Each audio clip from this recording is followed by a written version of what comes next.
அறம்பல புரிந்த காமாட்சி அருளை அளிப்பாய் மீனாட்சி ஆடலில் வல்ல கருமாரி ஆனந்த தாண்டவ சுகுமாரி இருமையும் காத்திடும் கருமாரி இடர்களை களைவாய் திரிசூலி ஈசனிடத்தில் அமர்ந்தவளே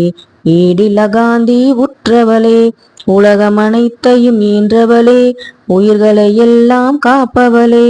ஊக்கமும் உணவும் கொடுப்பவளே ஓர் திருவேற்காடு அமர்ந்தவளே எங்கும் நிறைந்த பரம்பொருளே என் மனதில் உரை கருமாறி ஏழு எழுத்துதனில் இடம் கொண்டாய் ஏக பொருளாய் காட்சி தந்தாய் ஐங்கரன் தன்னை ஈன்றவளே ஐந்தெழுத்தான சிவசக்தி